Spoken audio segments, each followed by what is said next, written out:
it's Gifty. Welcome back to my channel, or welcome if you are new here. Today I'm starting a new series where I'm taking you through how I started my Microlocs.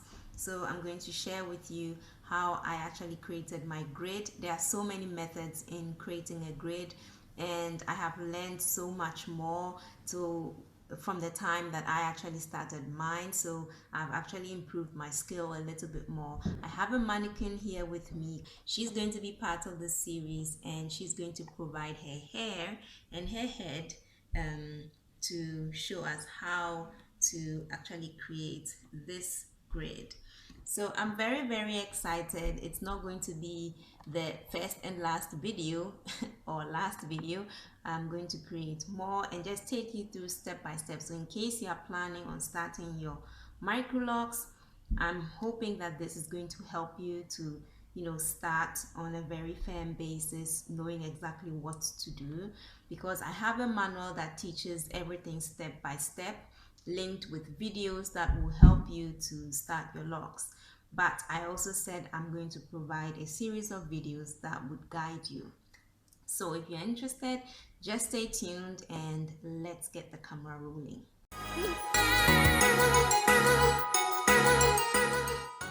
So before we start off, let me show you the tools that I'll be using. So first of all, I'll be using measuring tape. This will help me to get the sections right, because sometimes when you want the middle point of something, it's sometimes difficult to eyeball, so I prefer using a measuring tape.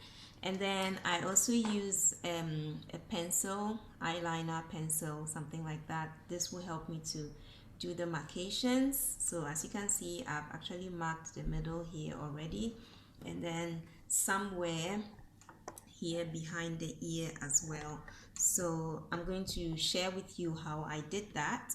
And apart from that, I'm going to use a rat tail comb. I'm going to use a comb like this. And yeah, first of all, I have made sure that she has no tangles in her hair.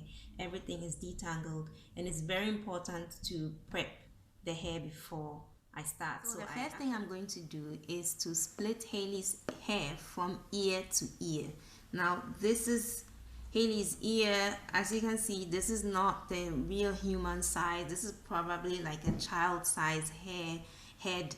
So yeah, you just have to work with your own head. Just imagine how your head would look like. I always use exactly where the ear ends and then just split from here. So that's what I'll be doing, like this.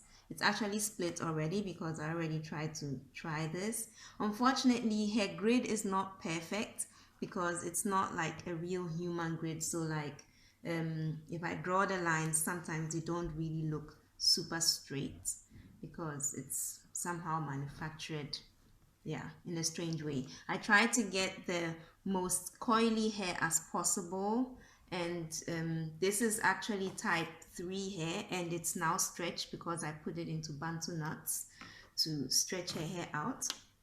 So yeah, the same thing on this side as well. So that is why I marked it with the eyebrow pencil. I marked exactly the back of her ear like this, and I put the points there, and then do the same thing on this side, did the same thing here, put the point here. And so now when I'm joining the lines, I know that I need to go from ear to ear. So I'm going to part all the way from ear across the top of her head.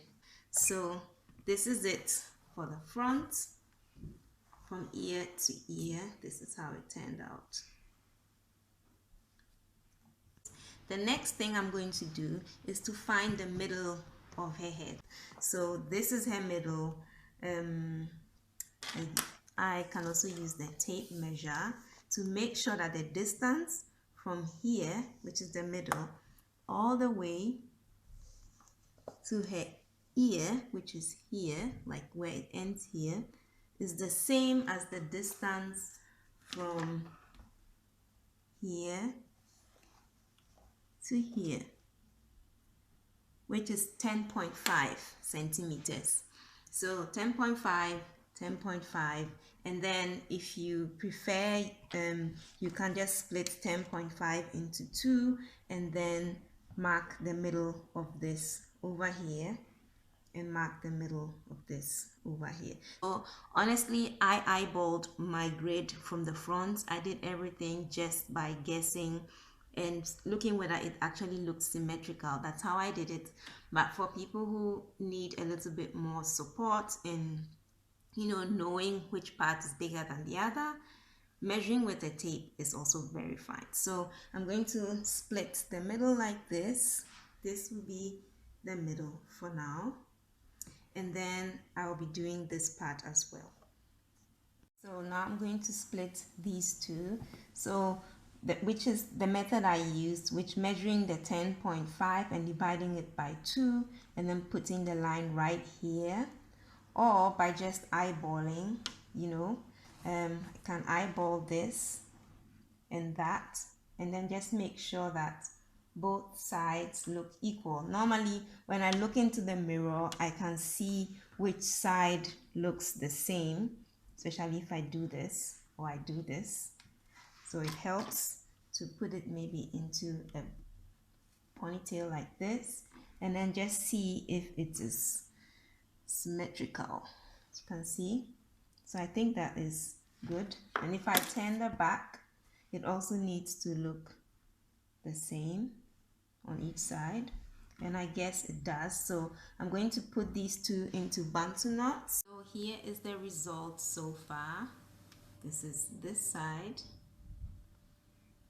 then to the front, the middle part, and then the other side. So now we're going to continue with the back. So for the back, this is kind of constant. I've seen this done so many times just this way. With the back, there are so many methods in dividing, and now I don't know whether it has to do with the shape of your head or with the style the consultant likes and stuff. And by the way, I'm not a consultant. I'm a DIYer, a very convinced DIYer who has done her own locks, and I'm just here to share what I know. So, and I hope it's going to be helpful to you, because yeah, at the end of the day, it depends. Sometimes the grade is not important to some people, and to some people it's very important. So I'm trying to do my best as possible to share with you what I know. I use this point to grab the next section for the back. So actually I can just put a point here right where this part ended, and then also where this ended, like that. Oh, that was a big one. Anyways, so I'm going to use my rat tail comb to join these two lines. I'm going to show you the result of the straight line from here all the way to here.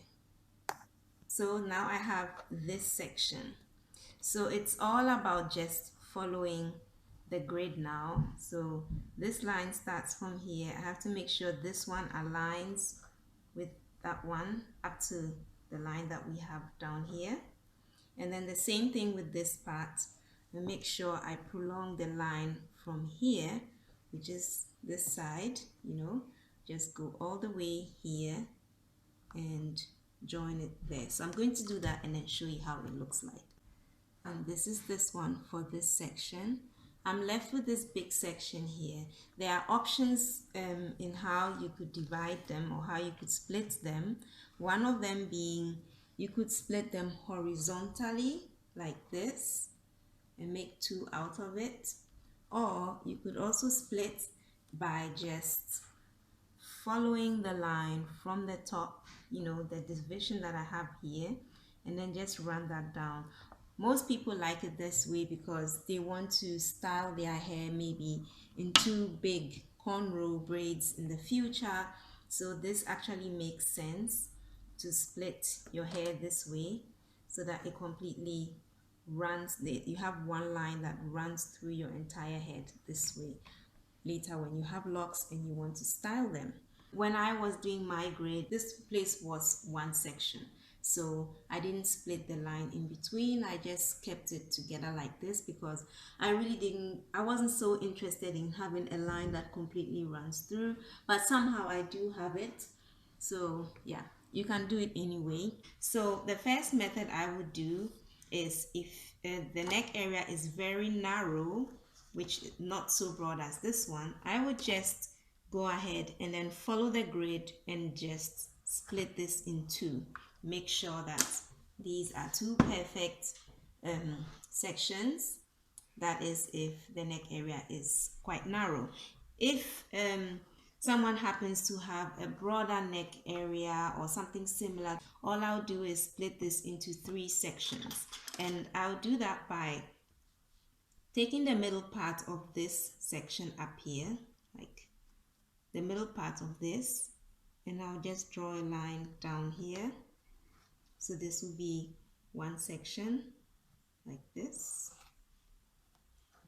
and then like that.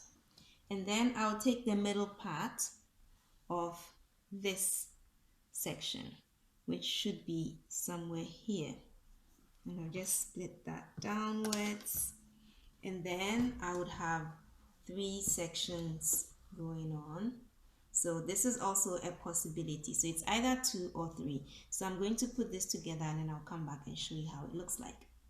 So this is how it looks like. If you're not sure about the sizes, the three, what you can also do is, I just took the tape measure and then measured the distance from here to here. That was about 6 centimeters. And I just made sure that I did the same thing here from this point, and then measure 6 centimeters inward and then draw the line, and then what remains just becomes the third one. So yeah, here we have it. We are done with sectioning up our grid. So I just counted these sections and I have 11. So if you want to have exactly 10 sections, then definitely divide this into two.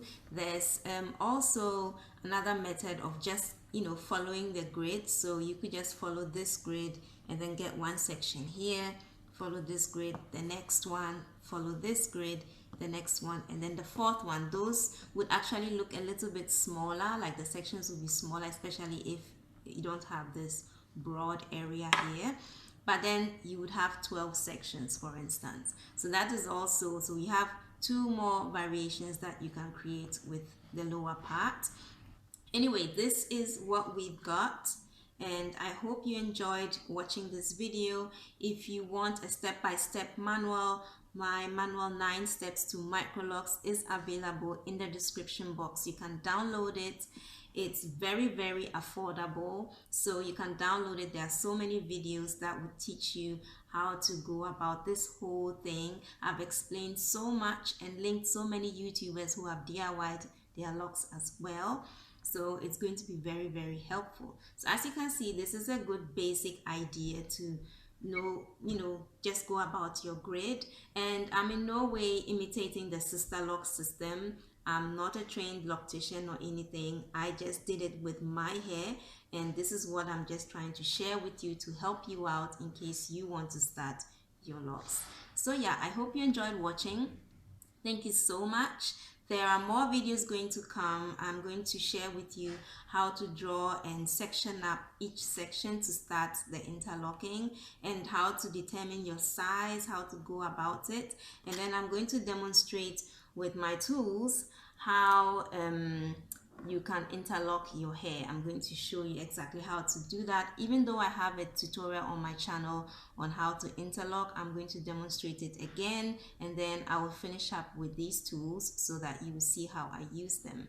So that is it for this video. There are more series coming, as I said, so subscribe and click the notification bell so that you'll be notified when I upload the next videos. These videos are going to come quick because in case you started with me in creating your grid, I don't want you to wait 2 more weeks before I show you how to interlock. So you can come along, subscribe, and I'll keep uploading the videos real quick. So thanks again, and I'll see you in my next one. Bye.